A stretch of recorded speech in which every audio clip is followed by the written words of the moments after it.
And there it is. We are live. As you've probably seen today, we are hanging out with Rod Pedersen of the Rod Pedersen Show. He joins us pretty much every year before the season starts. We talk about the Leafs, we talk about his teams, and some surprise things will happen. Rod, how's it going today, buddy? Hey, good. Good to see you. Almost Happy New Year, Jamie. Not quite, but close. Very, very, very close. And, of course, we're always riding shotgun with one of the boys, D434, Dylan Fournier. Look at that. The Panthers are already falling. We're taking it all the way down. We're done. There we go. That's Florida heat for you right there, baby. Oh, I'll be in Florida in 5 weeks. Oh, look me up if you're around. Yeah, we're going to Disney in Orlando. So good for you. Rod, it's a pleasure to have you on. I've watched your show a couple times, so it's a pleasure to finally meet you. I appreciate Only that, a couple times? Thanks for having me. Well, it's on during the day. Some people work, you know. I work. I used to work during the days, but now I'm on afternoon shift, so catch it a little bit more. So nice. Yeah. So before we jump into the show, there's two things that I want to do. Obviously, we're going to take care of a little bit of business with our sponsor.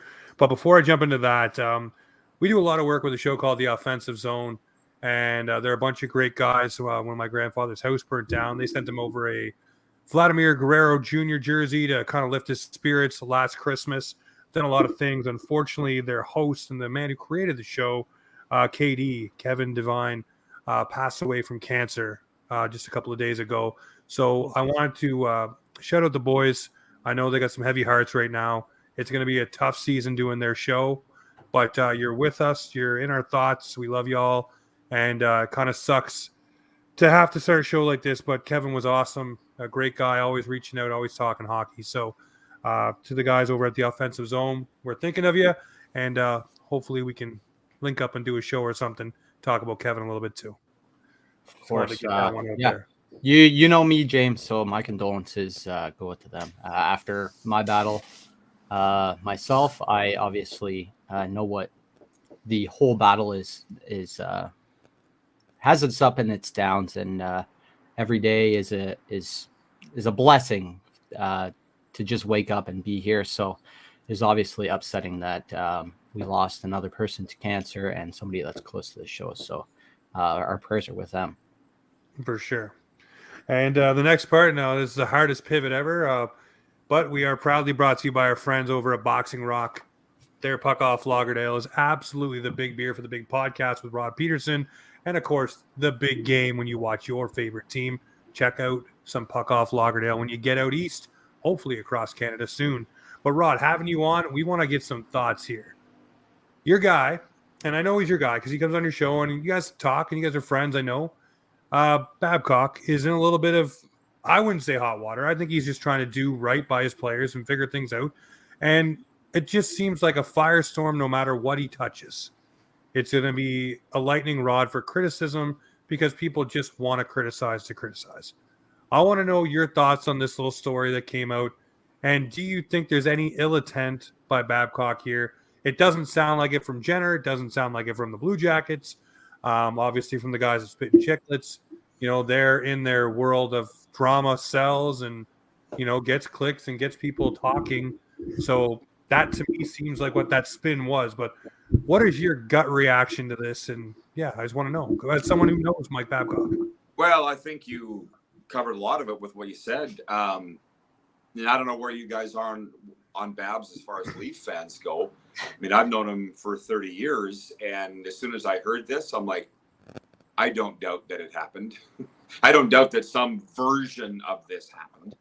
You know what I mean? Yeah. Yeah. You know, I didn't watch the Biz Nasty clip because the thing is, I know Biz too, personally. I like them both, you know, and quite often I really wonder how Biz is allowed to get away with the things that he says, but he does, you know, on the biggest platform of NHL on TNT. So you've covered a lot of that. Spittin' Chicklets, we're in the broadcast entertainment business. We're sponsors based on numbers. Yep. So you can't blame Biz for really anything of what he does. But, you know, what my take is, Jamie, is that the story came out and I kind of thought it would go away. And for Biz to double down and start screenshotting text messages from anonymous players I'm like, oh, we got a fight here. Yeah.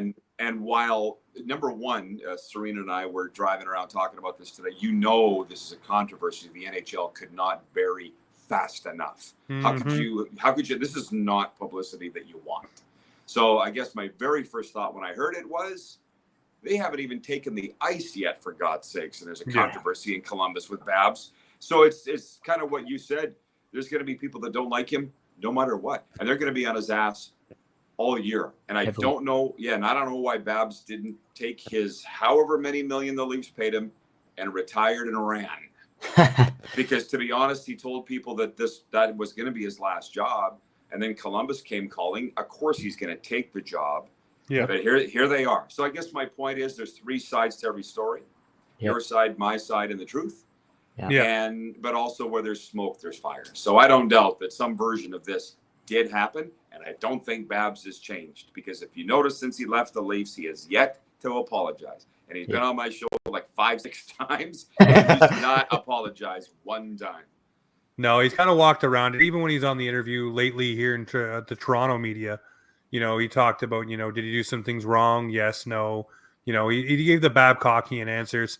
The other thing, too, is, there may be players in this situation that were fine with what he was trying to do here. And then there may be some players who were uncomfortable. And they may be the ones who voiced their opinion to Biz or to whoever, and that's where the story grows from those unhappy ones, or ones that felt maybe it was inappropriate or whatever. But, there may be players that were just like, this is absolutely vanilla. Who cares? Yeah, here's my cottage. Here's my dog. Here's my yacht. Here's my whatever. Yeah, I went to Cabo with the boys here. Check this picture out. We're on a boat. Big whoop. Some guys will be like that. Other guys might be really more guarded and just, hey, I don't know you. I don't want to show you anything. But shouldn't have to. No, they shouldn't have to. But you might feel that way, like, oh, maybe I have to because I might not get to make this team, or I might not make the ice. That's the tough part about this. This is where the bullying comes in, and I don't want to, because every time Babs comes on my show, my phone blows up with hockey people that say, don't have him on. Run from that guy. He's a narcissist. He's a bully. And I'm like, listen, man, he's been nothing but great to me. And if I stayed away from narcissists and bullies, I wouldn't have too many people left to interview in my show. There's a lot of them. There's a lot of them in sports. Yeah, there is. It's fully true. I'm not going to go by what somebody says about somebody. Yeah. That's all. Yeah. That's all. I think there's also there's always going to be stories to follow those who have been in Toronto, because it's such a big media, and shit hit the fan here in Toronto, and there's a reason why there's more people just chasing another story, and it's the sports radio world. I'll give you another name. John Ferguson Jr. was the GM of the Toronto Maple Leafs, and every single time his name is brought up, even now, people say that guy can't do anything with a hockey team. Don't let him near a million yards of a hockey team. But it's been so long. Obviously, the guy's probably learned some things, figured some things out, and knows how to do the job. But because he was in Toronto, that spotlight, you're right, Dylan, is always going to be on a guy. Yeah. There's some guys that just never bounce back from it either. So it just kind of sucks. Who would be one that hasn't bounced back in your mind? Who hasn't bounced back? Yeah. It would be more players than anything. I wouldn't like Frankie Corrado. Guys who just can never refine their footing, that when they were in Toronto, they were just either the AKA whipping boy, or they were just a guy that wasn't liked by the coach, which Babcock had it too. Levo, go down the list. There was guys that Lou Lamoriello could have traded. Babcock didn't want them traded, but they never played. They never touched the ice. Corrado was one. I like his pictures, by the way. He said if Babcock wanted to see my phone, it was the milk carton of Frankie Corrado on it missing. Have you seen this Leafs player? Then there was the popcorn one, the big bag of popcorn. The big bag of popcorn from the press box. Yeah. But there's all kinds of different players and people that haven't bounced back from playing in Toronto. They've gone overseas and done different things. Yeah, so that's, I guess, I wasn't trying to put you on the spot, obviously. I'm not a Leaf fan. I'm not even a Leaf follower. I'm a Western Canadian guy living in Florida now. Never spent a day of my life living in Toronto or cheering for Toronto. So I don't really understand the market, but I'm willing to try and understand it. Because being in Calgary for good chunks of the last 2 years, I got a lot of friends, like Lanny McDonald played for the Leafs, Jamie McCown played for the Leafs, Tim Hunter coached with the Leafs, and they all say, listen, it's day in, day out here in Calgary, Flames talk. In Toronto, it's 10 times worse. And I'm like, how could it be? How could it be worse than this? But it is. I had Jamie like McCown on this show, and he told me there is still one reporter in Toronto that if he saw face-to-face right now today, he'd punch him right in the face. Steve Simmons. I said the same thing. He laughed. That's all he said. He wouldn't say the name, but he said if I were to see him face-to-face, I'd punch him right in the face. No problems. Steve probably deserves it. Yeah. I don't know. I know Steve. I love reading his stuff, but he likes to stir it up. You said vultures, Dylan. They are. Like, it seems like any little negativity just squeaks through the cracks, and there's a big story about it in a second. Like, Galchenyuk, he has bounced around a couple teams, and then he goes to Arizona, he messes up, and it's a big story because he used to play for the Leafs. Like, if he wasn't a Leaf, it wouldn't have blown up in my eyes because he was in Arizona. Like, why did it have to blow up? Imagine if it had happened when he was a Leaf. I know, exactly. He'd still be in jail. Yeah. Yeah, no, he wouldn't be out. No, he would not be walking the streets. What do we got next? Yeah, let's move on. Yeah, let's move on from Mr. Babcock. I want to know what stories you're watching this year. I ask you this every single time you're on. What is something that is in your brain that's intriguing you about this season that is about to happen? There are a few. I mean, I didn't write this down. I should have. It's a good list. What am I personally watching? I'm looking, and I got to say some things here that I wouldn't say on my show. We're getting scoops. Not like I'm not real on there, but I still want to piss off certain people that are watching in Western Canada. They're not to say that you don't have Western Canadian viewers, but Flames or Jets, Jets or Flames. To me, who's better? Because I've had Flames players say to me, hey, if you think our culture is bad, they say it's worse in Winnipeg, and they say it's one of the worst cultures in the NHL, Winnipeg, and they cut out the C, got rid of Blake Wheeler. They've made some changes this summer to try and improve the culture there. In Calgary, they torched the whole thing to the ground, firing Brad Treliving and Daryl Sutter. So which move is going to, the Jets made the playoffs last year. They didn't last long, but that's a good team that makes the playoffs with a bad culture. The Flames should have made the playoffs. They will tell you, because I heard it not every day, but almost every day in Calgary, we had more points than the Panthers. I'm like, what did that get you? You didn't even make the playoffs. So that's one. Who's going to be better out of those two? Who's going to be better, Lightning or Panthers? We just launched a Panthers Lightning podcast today, and that's something we're watching here in South Florida quite a bit.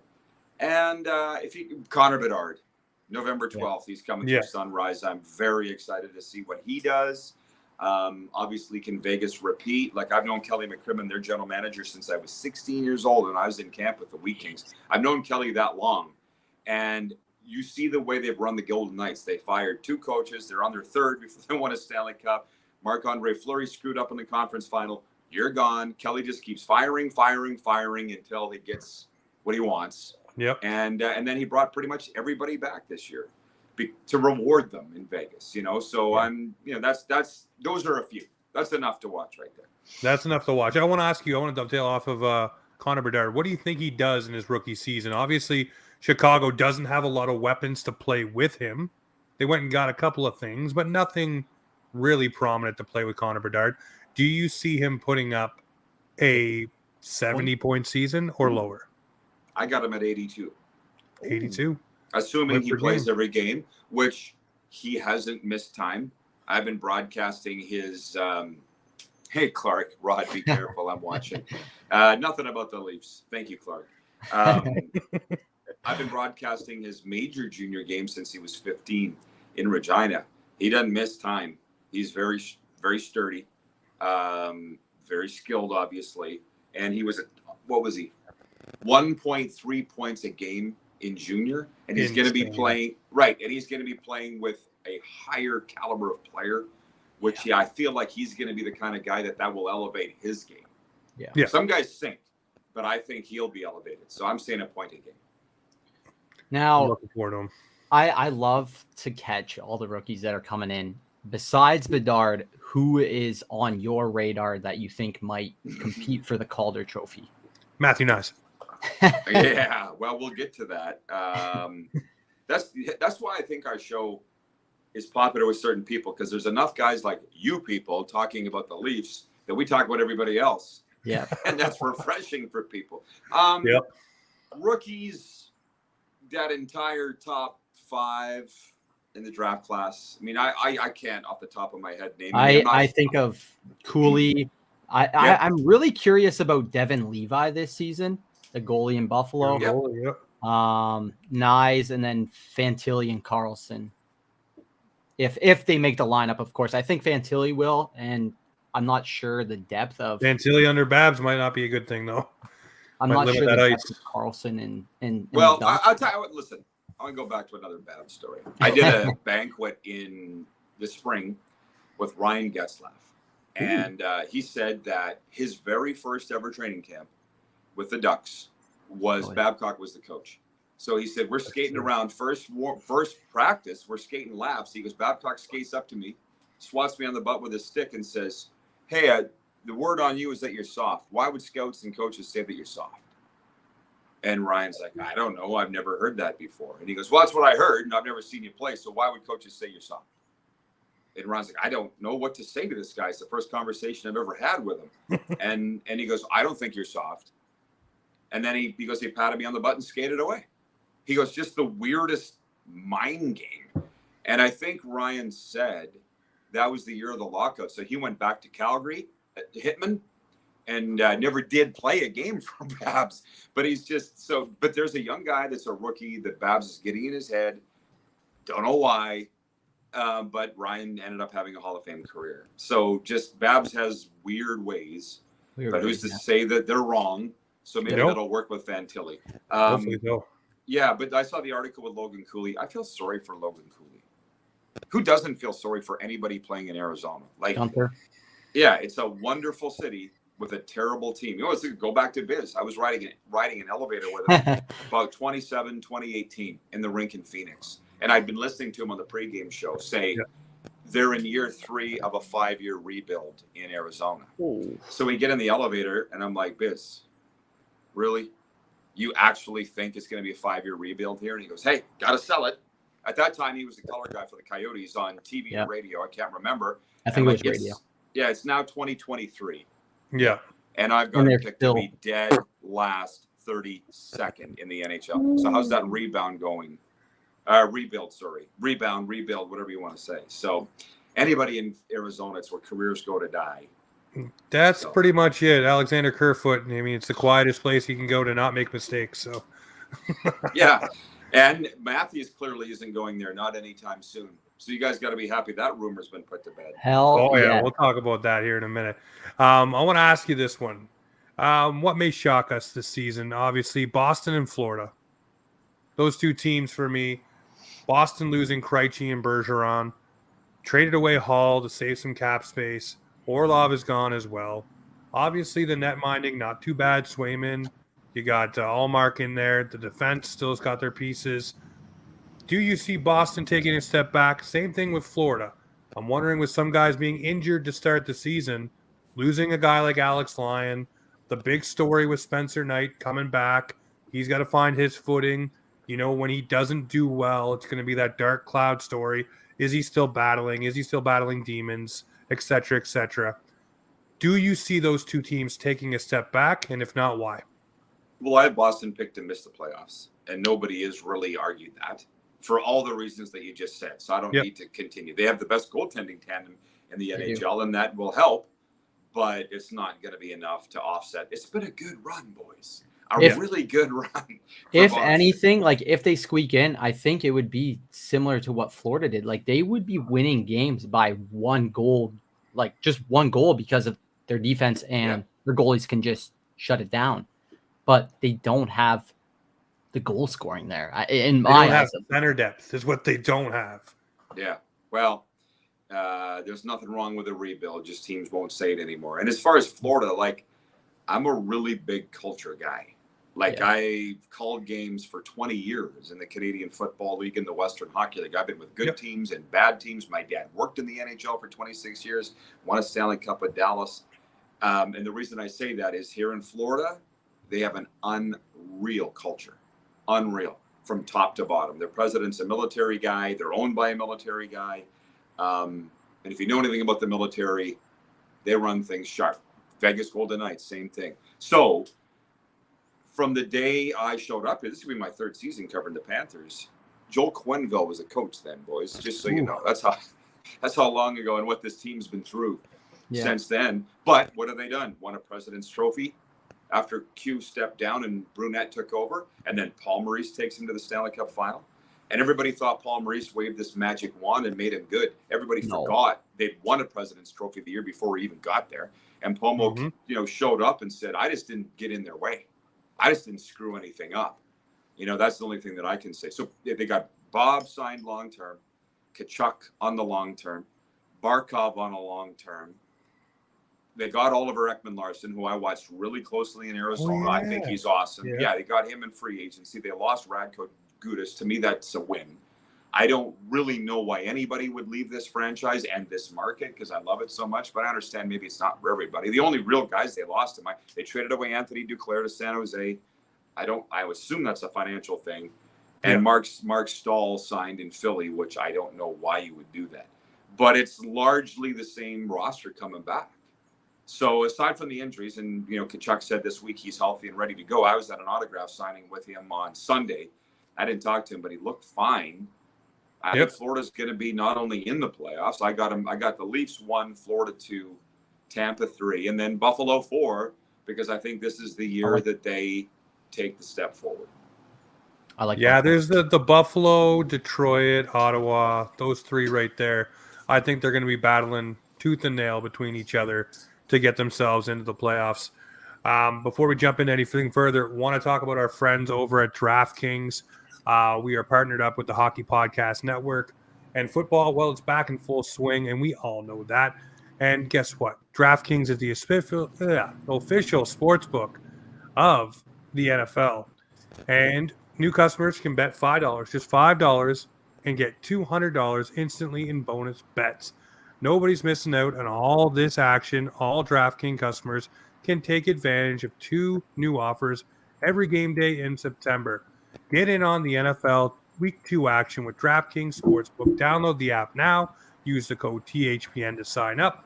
New customers can bet just $5 and take home $200 instantly in bonus bets only on DraftKings Sportsbook with the code THPN. The crown is yours. Gambling problem? Call 1-800-GAMBLER or visit www.1800gambler.net. In New York, call 877-8-HOPE-NY. Text HOPE-NY 467-369. In Connecticut, help is available for your problem in gambling at 888-789-777 or visit ccp.org. Please play responsibly on behalf of Boot Hill Casino and Resort. 21 plus, age varies by jurisdiction. Void in Ontario. See sportsbook.draftkings.com/football for terms and eligibility, terms and responsible gaming resources. Bonus bets expire 7 days after issuance. Eligibility and deposit restrictions apply. So go, guys. Use the code THPN. Check out DraftKings and get rocking and rolling. All right, so I want to ask you about the Pittsburgh Penguins. The Pens go and get Dubas. They go and get Mr. Erik Karlsson. Is this a team that is just trying to, with every might, milk every moment out of Sidney Crosby and Evgeny Malkin? And I want to ask, is it really over? Could this be the year the Penguins don't make it with Sid? And I ask that because the goaltending isn't that great. They've lost some surrounding help as well. And I'm just wondering if this team really has the juice with the older guys to get it done. And I like to point out that Erik Karlsson does get turnstile to the right side a lot because of that bionic ankle. Well, let's just remember that how they start isn't necessarily how they're going to finish. Mm-hmm. So I think they're going to, take off like they're shot out of a cannon at the start of the year. They are an old team. Yeah. But, you answered the question before you got it out of your mouth. They probably held on too long, and it cost Brian Burke and Ron Hextall their jobs. They missed the playoffs last year for what was it? For the first time since 2007. Mm-hmm. So they bring in Kyle Dubas, who I'm sorry, I'm not a Kyle Dubas fan. And I ask what the Dubas legacy is in Toronto, and maybe you guys could answer that as Leaf guys. I don't know. But he obviously wanted to make a splash in his first season as general manager of the Pittsburgh Penguins. So he goes out and lands the Norris Trophy winner. Okay. Defensive liability, whatever you say, 100 points, 100 points. Oh, yeah. Oh, definitely. And what is he? He's an $11 million a year player-ish. So what do I think they might make the playoffs. They barely missed last year. But they've got some work to do. I mean, Kyle Dubas never drafted a goalie, to my knowledge. It was always different free agents that they were bringing in there. So, I mean, I get it. GMs, owners, they hate to move on from players. Some move on too long, and when you do get rid of them, fans scream bloody murder. I remember a couple of years ago, I asked Brian Burke on our show if they would ever consider trading Sidney Crosby at the deadline. And he was like, not even remotely even thought of. So he'll retire there and he'll play as long as he wants to, I would think. So, yeah. Well, it's not like he's a scrubbable player either. Obviously, he's still putting up points, still plays well. I just think Father Time waits for no man. And collectively, Father Time is probably going to start coming for a lot of those players that are over in Pittsburgh, whether it's Letang, whether it's Malcolm, whether it's Crosby. Go down the list, Erik Karlsson now. There's a lot of guys with a lot of miles. And we all know that we watched it here in Toronto. Mark Giordano, TJ Brody, guys who were on that wrong side of 30 towards the end of the season that play a lot, which these guys will be. They wore down. They got injured. They were not as effective as they were, like you said, to start the season. So I look at Pittsburgh and say, will that be their undoing? Guys who have to do too much at their ages. I watch a lot of hockey. Yeah, go ahead, Dylan. Go ahead. I think in a certain way, like whoever, like if Dubas didn't go in, whoever went into Pittsburgh was kind of handcuffed in the way that like the organization wants them to have a last dance. And if it wasn't that, or if you're not making moves to go into that direction, then we didn't want you. So I think that was the whole reasoning for trading for Erik Karlsson in a general sense. But like, is there going to be a last dance? That's really the question. Like, can they do it? Think about it this way, and it just dawned on me. If you're going to trade for him in the offseason and you're Kyle Dubas, why would the last regime not do it at the trade deadline? Mm-hmm. If you could, why wouldn't you do that? I'm sure they had to do some maneuvering to make it happen. I don't know. I haven't seen any coverage on that or anything, but it might have saved their jobs. But, I do a preview or a prediction late August every year by division, because nobody else is really doing it. So it gets a lot of attention when I do it. And I had Pittsburgh out in the Metropolitan and Washington in. And I had an NHL alum, TV analyst now call me and go, Washington's going like this. And Pittsburgh now with this trade are hanging on. So he's like, you may want to flip Pittsburgh and Washington in your prediction. So I did. Washington, the window's shut. They are going like this. They're just chasing. They're just chasing the record for Ovi. That's about my it. eyes. Yeah. And it seems like everybody's kind of just accepted that too. Like the narrative around the Washington Capitals is that of we're just here to watch the Great Eight do some things, and that's where we are now. We've got our cup. Now this basically regime is going to go chase records with Alexander Ovechkin, and whoever's on that team just wants to be a part of it, but maybe assist on a goal or be a part of the history, right?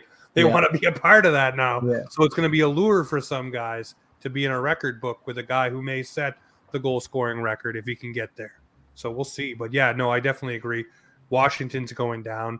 And like I said, I think that Pittsburgh's holding on for their dear life just to keep reliving the glory days, and you never know what could happen. If Erik Karlsson can roll back the clock again. It's a different era, boys. Yeah. Owners and fans are not patient for rebuilds. Nope. Right? They used to be. They're not now. I don't know what changed, but that's very clear what's going on in Pittsburgh. Yeah. No, it definitely is. Well, we want to ask you what's going on in Leafland, because obviously this offseason, Brad Treliving comes in after walking away from the Calgary Flames, comes into the Toronto organization, puts his stamp on it, gets Austin Matthews signed to an extension. Some people were okay with it. Some people weren't. Then they went out and got muscle. They got the Reeves, the Bertuzzis, Domi isn't muscle, but he will defend himself, will chirp. They bring in Klingberg. Obviously, they weren't so steady from the back end in getting points. Morgan Riley wasn't himself. Moving the puck up the ice was a problem. They get Samsonov done on a 1-year deal. I want to know, have the Leafs, in your opinion, done enough to bolster themselves to be more playoff ready? I don't care about the regular season because we all know they'll figure a way to at least make the playoffs. But I want to know, did they do enough to alter this lineup to make noise against a team like Florida that put Matthew Nyes out of the playoffs? Well, let's put it this way. They had to do something with their roster. So this is what they did. Is it going to work or not? I don't know, but that's a pretty significant retooling.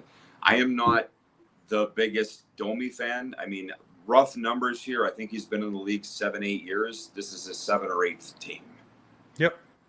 That says a lot to me, you know. And then with Ryan Reeves, I was following Vegas really closely when he was with the Golden Knights, and there got to be times when they got to the West Conference Final, he couldn't be in the lineup because he couldn't skate at the pace that series was being played against Dallas a few years ago. I believe it was the Dallas series they were playing. So I love him. I do. Bertuzzi didn't add a lot to the Bruins last year in a run that they were hoping to make. I'm not poo-pooing everything here. Something had to change. But watching up front, at ice level in the Stanley Cup playoffs when they were playing Florida here, I went to every game here, which I have a funny story about that, by the way. But I just saw the look in the eyes of Austin Matthews and Mitch Marner. They weren't scared, but they were rattled. They were robots just with the pressure. This was in warm-up, right? In early stages of the games. There's so much pressure on these guys. So unless you can find a way to alleviate that or deal with that, but clearly Austin Matthews doesn't have a problem with it because you saw his comments when he resigned for $13.25 million. He loves every part of playing in Toronto. And you know what? I believed him. With the way he said it, I believe it. But they keep pounding on that door, and eventually you hope they're going to kick it in. And these are all painful lessons that they've learned in these playoffs. My funny story is this. You guys don't know me personally, but when I go to the rink, no matter where it is, I get to know the ushers, the security people, blah, blah, blah. Just what I like to do. So at the start of the Leafs series here against Florida, I had one of the security guys came up to me and he goes, "What are these Leaf fans like? What are we going to get into here with these Leaf fans?" And I said, "What do you mean?"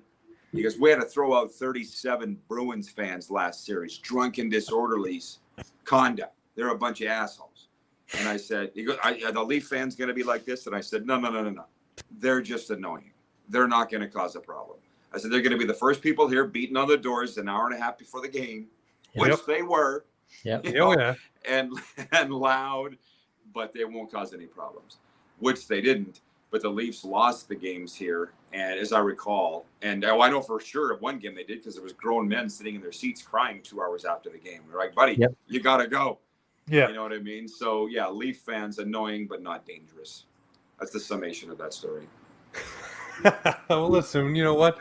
I don't mind it. We just want to see a damn win, Rod. We just want to see some glory here for some of these guys. I mean, wait a little while. I know a lot of people. So what I have said, and nobody has the answer to this because we won't know till the spring.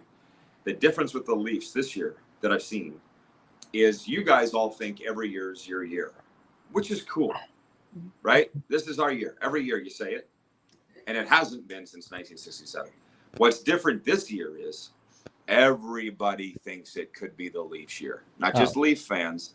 Everybody. Even I. There's a lot of chatter. Yeah, I mean, you got your Stanley Cup final, way too early Cup final prediction coming up. I'll give you a hint. The Leafs are one half of that. I'm a believer. I am. I'm pretty excited this early in the season. It hasn't even started yet. I'm not going to be able to sleep tonight now. I'm an optimist. I don't like to get too hyped. I've heard it for way too many years. Oh, this is our year. This is our year. This is our year. Like when Kessel was here, this was our year. Sorry, but it wasn't. I never thought it was our year when Kessel was here.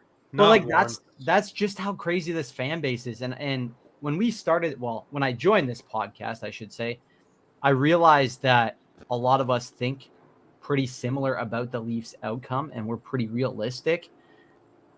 And I've also realized now going to like tailgates that there are some diehard Leafs fans that are like, they would burn it to the ground if we didn't make it there. And it's scary to think, but I like to think that we could make it, but I would be happy with a conference final appearance because it's just one step forward. And look at Colorado. Look at how long it took them. I take them as a big example. You saw, I think it was the year, and Nathan McKinnon had the press conference after the second round, and he was just tired of the media asking the same damn questions. He's just like, we'll be back here and we'll take care of business, basically. And it's just like, I just want the confidence to be drilled inside these superstars in Toronto that they can do it. And I think with the additions that we made, a lot of the pressure will be taken off, which is a really good thing in my eyes. Well, I think that was a conversation that Matthews had with Brad Treliving. I think he really said, Brad, we need some guys here that'll keep the flies off, that'll set a tone. Yeah. If things are getting too rough and tumble out there, we need a guy to jump on our wing and just be an arsehole. Be an arsehole. And one guy, I know you said that Ryan Reeves couldn't keep up at points in the playoffs, but you throw him out there with Matthews and Marner and just dare anyone to do anything to them. And he's one of those guys. I love when I listen to Reeves talk about the fact he's like, I'm not going to go and skate up to their tough guy. I'm going to go skate up to one of their skilled guys, and I'm going to go mess with him and then tell their tough guy, if you want to come do something. But I'm going to make it a long night on their stars. And what he'll say is, if you're going to mess with any of my star guys, then your star guys are going to get it 10 times worse. And he's backed that up many, many times. And there's so many guys who don't want to go toe-to-toe with Ryan Reeves. So you throw him out there as a deterrent. And hell, maybe he pots a couple gimme goals from Marner or Matthews. When Matt Martin used to play with Mitch Marner, he got a couple cookies because of it. But he protected Mitch, and Mitch played a lot more confident during that time, in my opinion, especially when he played against Washington in the playoffs and stuff like that. And he was just a kid. But I think that's one thing that Matthews really wanted to drive home, is they needed some guys with a little snarl. Not just a bunting who's going to flipper you, but guys will actually do some things. And I like bunts, but it became more antics towards the end than anything. It did. He cost this team. In the playoffs. Yeah, you don't he need did. People like that. And the thing is, I've been friends with the Reeves family for a long time, more through football. Ryan's dad, Willard, was a Winnipeg Blue Bombers great, and his brother Jordan played with us with the Saskatchewan Roughriders when I was with them. And so I will say this with all due respect, and they won't like it, but they're going to have to go prove me wrong. I often say this. Confucius said, if Kelly McCrimmon don't want you, you don't want him either. Or something like that. Do you know what I'm saying? I get what you're saying. But listen, I said just the other episode, I had Ryan Reeves playing about 60 games in the regular season for the Leafs. Not an every night kind of guy. There'll be some times where he's not in the lineup, in my opinion. But he's a guy that I think will be there in the playoffs to start as a deterrent, much like when the Leafs played Tampa the first time and they had Kyle Clifford out there, and really sparked the building because he threw that big hit and everybody was just rabid, just excited. Those little things sometimes matter. It can be a tone setter even for a game. But I will leave that until the season plays itself out, and we'll see what Confucius say at the end of it. If Ryan Reeves is home, yeah, I think it was either maybe a fortune cookie said that or something like that. Well, listen. All right. So you told us a moment ago that one half of your way too early Stanley Cup final featured the Toronto Maple Leafs. Who's the other half? The Edmonton Oilers. Connor Brown will drive a dagger into Maple Leaf fans' hearts, scoring the OT winner. Well, there's a reason I say that. A few years ago, Craig Button was my dad's boss with the Stars for like 15 years. So I know Craig really well. Yep. And on SportsCenter, the year before the Blues and the Bruins met in the Stanley Cup final, Craig predicted a St. Louis-Boston Stanley Cup final. And then, it didn't even come close that year, but then the next year they did. And he did that last year. Oh, my God. No. That was one. And then 2 years ago, I predicted a Vegas-Florida Stanley Cup final, and everybody laughed at me. 2 years ago. Lo and behold, last year it happened. So Craig and I laugh and say we're just so far in front of everybody that, we can't hold back our predictions. So, and my point is, last year, I don't know about you guys, but in I my heard- circles, a lot of talk of an Edmonton-Toronto. Like, I mean, a lot of talk Yeah. of an Edmonton-Toronto Stanley Cup final, and they were good enough to get there, both teams. Yeah. It just didn't happen. Damn, I should take back my bet of who's going to win the Stanley Cup, but oh well, I'll save that for another day. I'm not a betting expert, that's for sure, but it's kind of No, just me like, neither. I just kind of looking back at the track record here the past few years. I'm like, hey, we've called it just a little too early.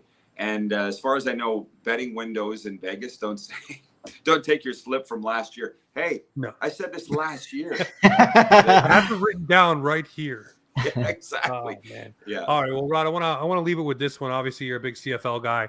The Toronto Argonauts, my team, love them. Doing really well this season. Do you think they repeat as Grey Cup champions? I sure hope they do, just because I got a lot of great friends in that organization. It starts with pinball. Their assistant coach, assistant GM John Murphy gets no pub, but he should. I love him. And then Ryan Dinwiddie, when he was hired at 38, people said he was like Justin Trudeau, just not ready. And I'm like, no, you don't know him then.